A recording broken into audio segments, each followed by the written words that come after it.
All right, I'm with Tom for the daily. We're going to talk about this proposed new stadium. The committee comprised of the Mayor of Manchester, Sebastian Coe, Gary Neville, and some other folks is recommending a new stadium, and there's been plenty of leaked stuff out there saying Ratcliffe favours the new stadium and regeneration in the area. Probably not a surprise, right? What are your initial thoughts? Anyway, by the way, Tom, welcome back.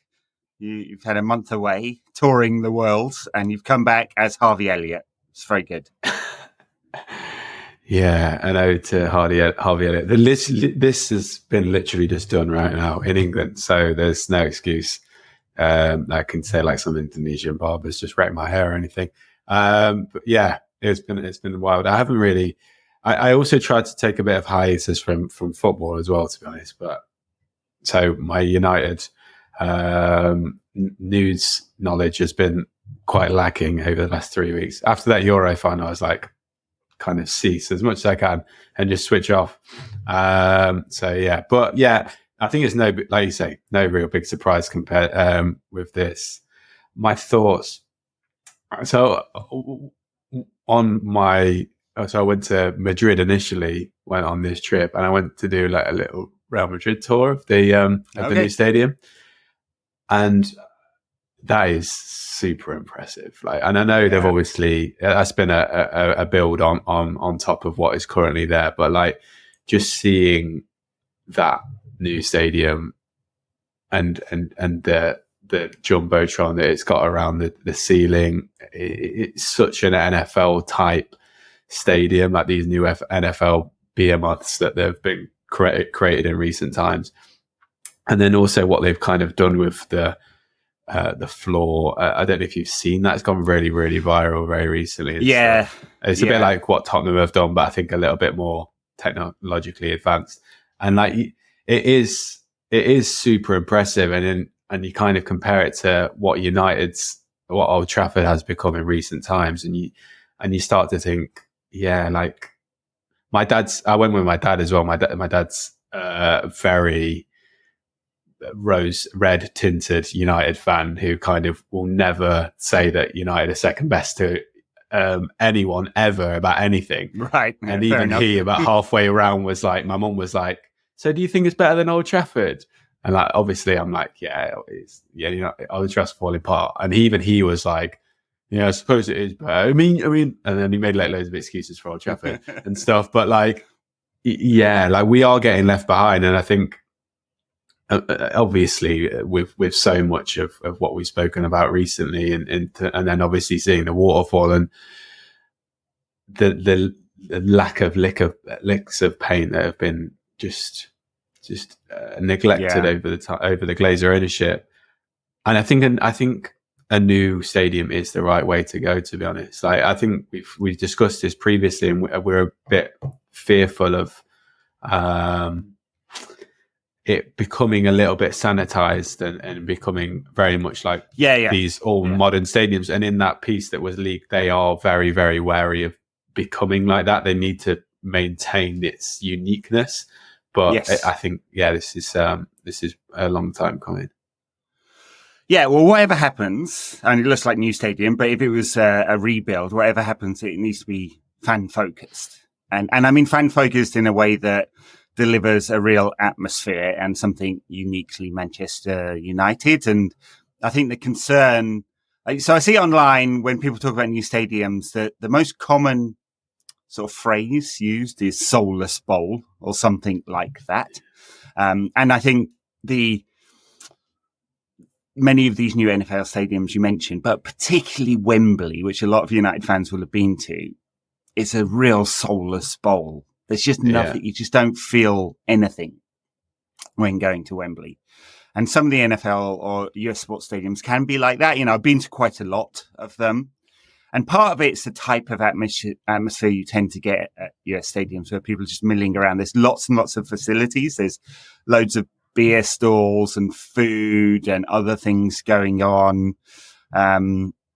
Exec boxes and stuff like that. And it almost feels like, and I know US fans will disagree with me on this, but it almost feels like the sport is secondary to the whole overall experience, and I think United fans will reject that. It's got to be fan first. So what does that mean? That means as close to the pitch as the laws will allow, not miles and miles away from the action, which you kind of feel like at Wembley you are in certain parts of Wembley, the way it's designed. That you can get, as steeper tiers as is possible, like for accessibility purposes and comfortable, that there aren't these huge gaps for, like, I don't know, Jumbotrons or the proposed new Bears Stadium. There's just one end is open, I guess, so you can see the city, but I just think that route's going to ruin the atmosphere, basically. Yeah. And you get that at a lot of US stadiums, or huge like walkways, or that fans are too spaced apart because, well, you got to walk along the seats carrying all your beers and your nachos and stuff. And like just all that kind of stuff, which I think just dilutes the atmosphere a little bit. And I hope they're super focused on whatever design comes, that is that. As for the actual general concept of should it be new stadium or rebuild, I think it, like, both economically and just in terms of feasibility, a new stadium makes more sense. And I know I kind of understand the emotional aspect of leaving Old Trafford. But I was surprised the argument that Wayne made, historian, written all these books on Manchester United's history. He did a 900-part podcast with Patrick Barclay on Manchester United's history. I don't think it was 900 parts, but it was quite close to it. And he's like, no, you can take what was important with you and still provide something better. And I thought that was a very sensible sort of take on it. So, and it will cost a lot of money, and it will probably be financed in some way because, even when INEOS build $5 billion factories, they still finance it because often it's the most sensible way to manage your money. I don't think it will be loaded onto Manchester United's books and we'll be bogged down with it for years and years to come, but there will be a cost to it. On the other hand, Real Madrid are projecting a €200 million a year uplift in their revenues just from the new stadium. And that's, more revenue per seat, more seats, more reasons to spend money. So, better facilities, food, drink, other stuff, more tours, more events and concerts and so on. And all of that drives extra revenue. Yeah, when I was there as well, like there was a concert on the night before, and I think Taylor Swift had been there like a few weeks before and stuff like that. So like, yeah, there's so many ways to make money from it. And I think that also the thing that you mentioned about like the steepness and having the crowd on top of the pitch is so important. Like, again, like just to use my Real Madrid comparison, like almost everywhere you went in that stadium, the pitch didn't look like it was miles away. You felt like you were on top of it despite being at an incredible height. Whereas, if you've been to the Nou Camp, if you've ever been on the tour there, or if you've ever been to that actual Nou Camp to a game, you feel like you're literally on a different planet almost. And the same at Wembley, if you're near the back, like you feel like you're not even part of the event, to be honest. Yeah, I totally agree with that. Yeah, I've been to several games at both Bernabeu, the old Bernabeu, which was quite uncomfortable when there were day games because it's hot as fuck. Yeah. And there were no facilities there, basically. It's just concrete nothingness inside. And Camp Nou. And I've been to fantastic games at Camp Nou against Real Madrid once, where I was pretty close to the pitch, and that was great. And then I went to a game and they were playing, I can't remember, some mid-table side where it can't have been more than 25% full. And I was near the back and it was just horrible. Yeah. Honestly, much better watching on the TV, and I hate saying that. So design really, really, really matters with these things. I kind of hate to say it, but someone mentioned it to me on Twitter that the Lusail Stadium built for the Qatar World Cup was a good example of getting fans really close to the pitch and it being very like spectator centric. And I agree with that. Now, obviously a whole bunch of immigrant workers were absolutely abused or died to make that stadium. So just to set that context, but nice design for the purpose, which was to watch football games. Like some of them, just to get, a few of them that have been mentioned, the SoFi Stadium United played at the weekend. I don't know about that one. That feels to me, although it's fantastically impressive, both in terms of like how it sits within the city. And I've only seen it from the outside, but I've been to LA and seen it from the outside. And it's kind of low because it's dug into the ground. And even though it's a huge stadium, it doesn't sort of dominate the area. And inside it's, the design of the seating is beautiful and stuff like that, but it's got that kind of feel of large spaces, and there's areas where you get like sofas and tables, and I don't know if that's conducive to a rocking atmosphere, to be honest. Yeah. And I actually think the screens are a bit over the top because they kind of dominate the view. And then the one I've been to a lot, obviously, because I'm in Seattle, is Lumen Field here, or T-Mobile Park for the baseball. And neither of those generate much of an atmosphere. And like, the Seahawks fans are famous for how much atmosphere they do generate. It's just them. But football there, Sounders, absolutely horrible. Yeah. Honestly, it's terrible. So I don't know whether I'm contradicting myself there, but, fans make the atmosphere, but the stadium design really contributes to how much of an atmosphere you can make. And we see it at Old Trafford, right? When in the mid-90s, when the huge North Stand was put up, and they put this giant sloping roof on, and it just kills all the sound. Yeah. Plus, if you've ever been in the third tier, that's the worst view in football, that is. I've only ever been in there once, and I was maybe like, I think it was the season. I think it was the season after the treble season. We played Southampton, and I was quite young, maybe 10 years old or something, and I genuinely, I felt like I was in the moon. Like it was ridiculous. Like how far away that felt like the furthest I've ever been away at a football match. Like, yeah. Well, it's not just the distance. It's like watching Subbuteo. Well, it is, yes, because you're miles away, but it's also letterbox. And so you get this kind of weird disassociated feel. You can't see the rest of the fans. Yeah, I did it once too. I swapped my season ticket with someone else because I just wanted to experience it for a game. And I was like, I'm not doing that again. Yeah. So anyway, just to say, it really matters. I mean, costs will be interesting with this one. The SoFi Stadium that United were just at cost $5.5 billion. Stan Kroenke paid for it all himself, rather than getting the city to finance it, which is not always the case with US stadiums. And Arsenal fans might be interested in that because he paid for the stadium and not for their team. There you go.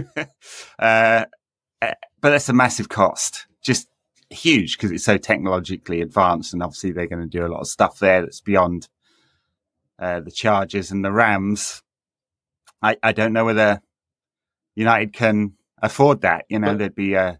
But that's the thing, though, isn't it? Like you only get one crack at this thing, and you obviously don't want us to overspend, but you want us to make it right, and that's the problem. Right. It's 100-year legacy, isn't it? Yeah, like you've got to create this thing that, like you say, that's going to last for 100 years. It's going to be the best of the best right now. You want people to come to your stadium and go, "Oh my God, I've never visited anything like this. I've never experienced anything like this."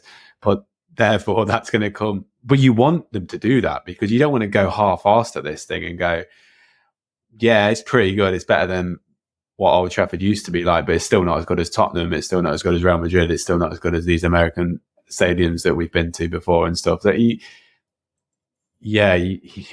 have it when you're going to create something brand new, you're going to have to go fully in, and then that's going to be expensive. Well, look, Ratcliffe has bought United for legacy, hasn't he? It's not for profit. He's not going to make any money off it. I don't think. I mean, I guess he could flip it in a few years' time once he has full control and ownership and capital appreciation and all of that. But really, it's about legacy.